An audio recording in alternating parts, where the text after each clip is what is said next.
Pela graça de Deus, estamos de volta com você aqui no nosso programa da Escola Dominical, da nossa Boas Novas. É muito bom estar na sua companhia.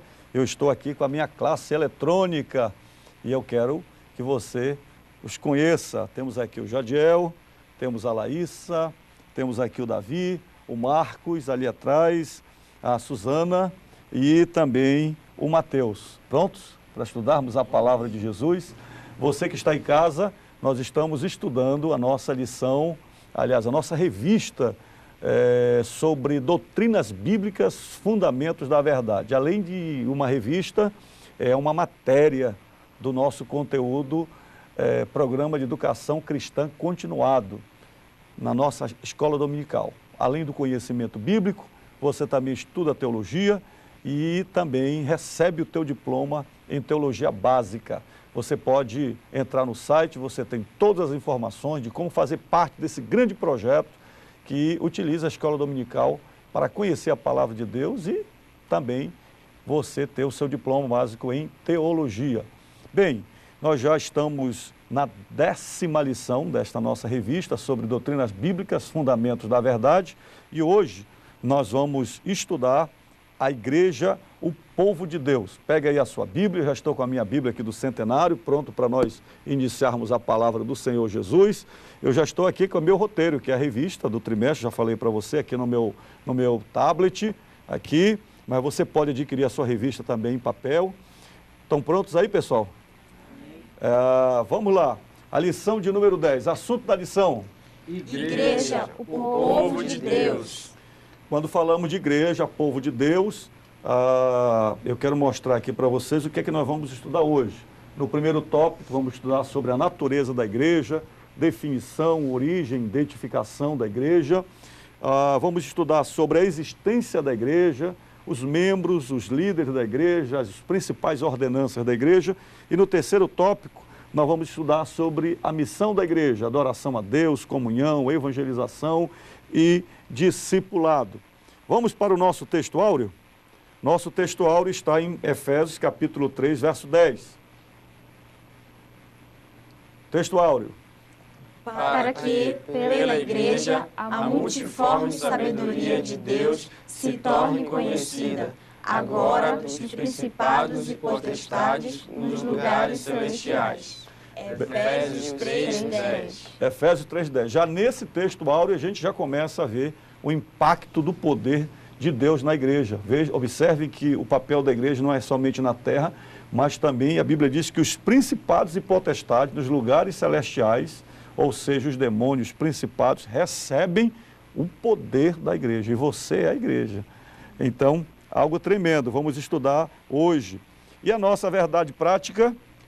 A igreja do Deus vivo é coluna e baluarte da verdade. E a nossa leitura bíblica está em Efésios capítulo 3, verso 8 ao verso de número 12. Quem vai ler?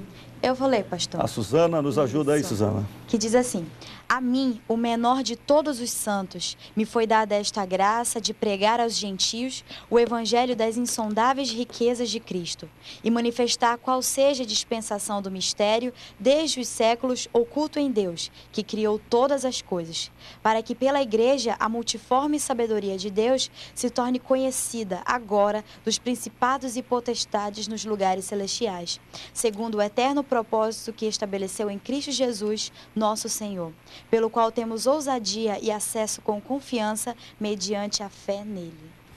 Quando falamos de igreja, estamos falando de nós. E quando falamos desta nossa identificação como igreja de Cristo, somos levados a entender que ao aceitarmos a Jesus como Salvador, não só o nosso relacionamento com Deus mudou. Pessoas separadas de Deus, que passamos a ter comunhão com Ele, isto é, termos intimidade com Deus. Mas também a salvação mudou o nosso relacionamento uns para com os outros. Antes de aceitarmos a Jesus, a nossa vida era dominada pelo egoísmo, pela inveja, por todos aqueles pecados que nos separavam um do outro.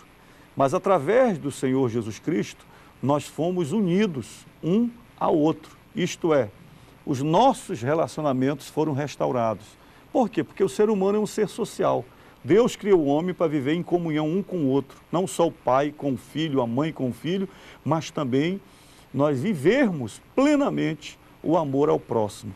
Os dois mandamentos principais que foram resumidos por Jesus. Jesus resumiu todos os mandamentos da Bíblia em 2 mandamentos. Amar a Deus, acima de todas as coisas, e o teu próximo como a ti mesmo. Então, eu poderia dizer que a igreja, ela é esta plenitude do amor ao próximo. Nós somos aproximados um ao outro para vivermos nesta comunhão.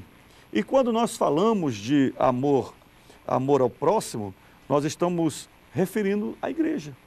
A palavra aqui, quando falamos sobre a natureza da igreja, no tópico 1º, você lê que a própria definição de igreja, a palavra eclésia, significa a união, a assembleia dos chamados para fora. Então Deus nos tirou do mundo, nos purificou, nos limpou, trabalhou na nossa vida e nos transformou a sua assembleia aqui na terra, dos seus escolhidos.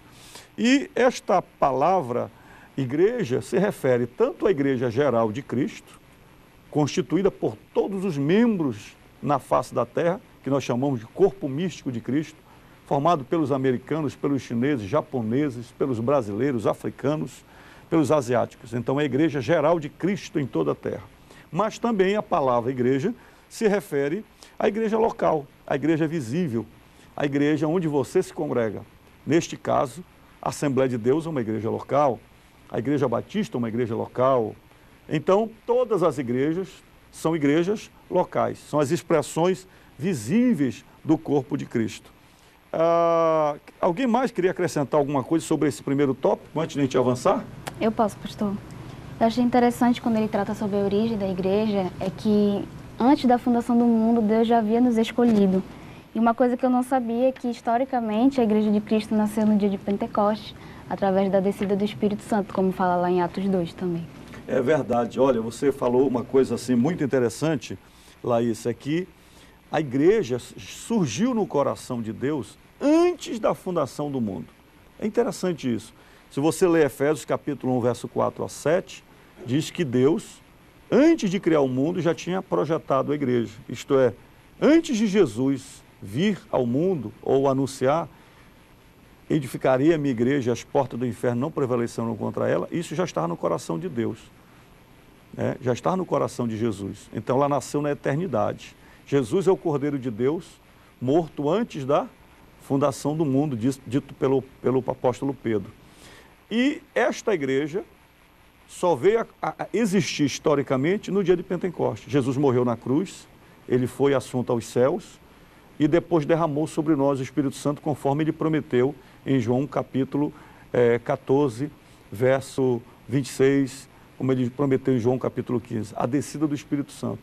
Atos 2, primeiro, diz que estavam reunidos no mesmo lugar e veio o Espírito Santo sobre eles. Então ali nasceu a igreja, ali foi o batismo de fogo da igreja, com a descida do Espírito Santo. E a igreja explodiu em grandiosidade que hoje alcança o mundo inteiro. Agora é interessante também nós aprendermos como a Bíblia ela identifica a igreja, né? Também a Bíblia usa a igreja como corpo de Cristo, exemplifica a igreja como esposa de Cristo, como coluna e baluarte da verdade. A igreja é que mantém a verdade aqui na terra e família de Deus. Nós somos irmãos um dos outros, nós somos pais espirituais um dos outros, nós somos irmãos de Jesus, Deus é o nosso Pai, Ele nos ensinou a orar, Pai nosso que está nos céus. Jesus é chamado como o primogênito de Deus, isto é, o primeiro entre muitos filhos de Deus, porque todos nós hoje somos filhos de Deus. Então a igreja é a grande família de Deus. Amém? Vamos fazer um intervalo e já voltamos falando sobre a existência da igreja.